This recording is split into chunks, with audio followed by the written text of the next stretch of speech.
So the geology, boulders with a little bit of silt on top, means that when we drill wells in this aquifer, the well performance is exceptional, but the problem is it also means that groundwater can be easily contaminated. The contaminants can get into that groundwater easily. The contaminants, once they get into the groundwater, spread quickly, and they're very difficult to capture. So we have to be very careful to keep contaminants from going into this aquifer. It's a highly vulnerable aquifer. From a geologic standpoint, we like to produce images of what lies beneath the ground. And so going back to our image, looking south into the valley, we're going to cut the earth, cut the earth in our imaginations along this line and pull away this block off to the left and look at the geology, the geologic layers along this line. So we'll look at a wall in the what we would see beneath the surface. So here is that diagram. In the left is Portneuf Gap, off to the far south of the valley. To the right would be the Chubbuck area, the southernmost Snake River Plain. And we can see arrows, blue arrows, showing the groundwater flow coming into the aquifer. Much of it comes from Mink Creek, as I'll address in a moment. Some of it comes through the Portneuf Gap as groundwater, separate from the river coming through the gap. That water comes into the southern aquifer, and these in light yellow are the Bonneville flood gravels. Those are those gravels I was talking about a few moments ago. These are wells in purple drilled into the aquifer. As we move north, the water has to squeeze over a bedrock hill in the ground. That's Red Hill, the part of Red Hill that's underneath the ground. So that water squeezes over that hill and into the northern aquifer, where the water is a little bit deeper. The wells in North Pocatello and Chubbuck are deeper, and they're tapping older gravels and in some cases lava flows, basalt flows in the deeper subsurface. Those wells should be better protected, but we also have contamination problems in that area of the aquifer as well. We're going to do the same thing and cut a line across the southern part of the valley in an east-west direction. And on that diagram, here we can see what are called the upper gravels. Those are the Bonneville flood gravels. The tertiary gravels, as they're called here, are just those lower gravels in the previous diagram. And here is the silt that covers the river. This is near the country club area, going across the highway pond and over to South Fifth Avenue. And so we can see that silt protecting the gravels.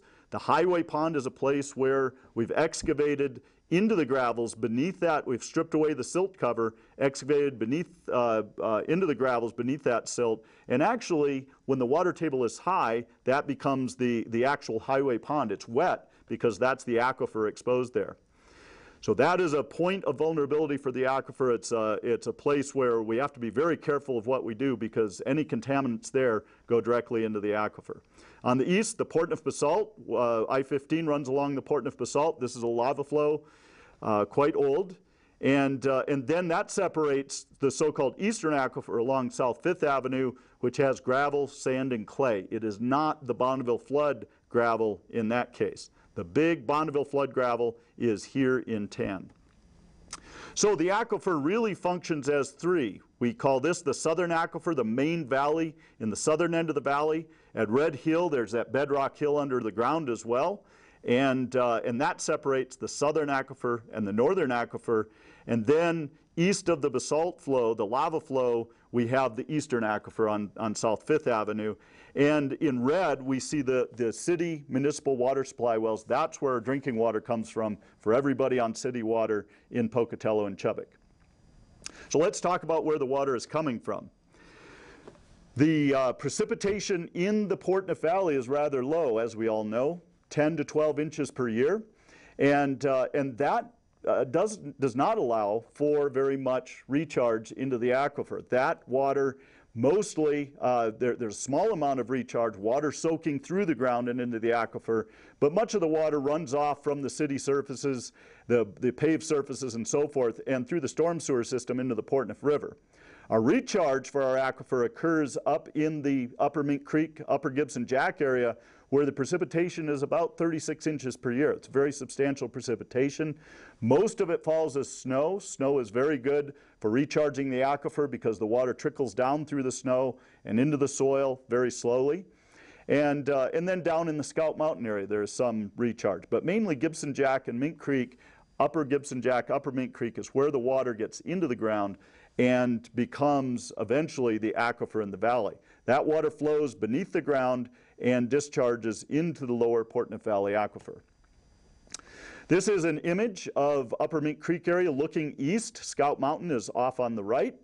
And this is in early April of this year. We can see the snowpack up in that Elk Meadows, Upper Gibson Jack, Upper Mink Creek area. And that is water that is soaking into the ground as it melts and recharging the aquifer. In terms of water volume, 80% of our water, 5.4 billion gallons per year. All of the numbers on this diagram are in billion gallons per year. 5.4 billion gallons per year are estimated to come from those drainages. 1.1 billion gallons per year come through the Portneuf Gap, about 15%.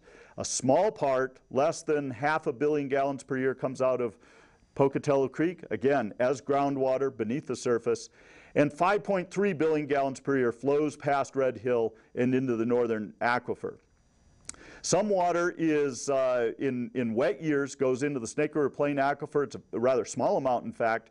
And in dry years, when we're pumping a lot, we may be drawing water in from the Snake River Plain aquifer. In red are the amount of, is the amount of water pumped in the southern aquifer, 1.7 billion gallons per year. This is in municipal water supply wells. 6.1 billion gallons per year in the northern aquifer. If we total those, the inputs, the recharge into the aquifer is 7 billion gallons per year, probably less than that. Total extraction, 7.8 billion gallons per year. So we're actually taking out, in some years at least, we're taking out more than is going in. And that's a concern for future water supplies. The water table is, fluctuates with wet and dry periods. This graph is the water table elevation beneath the ground. And this goes back to about 1970, ends in 2005. And we can see until about the 90s that the water level is relatively high.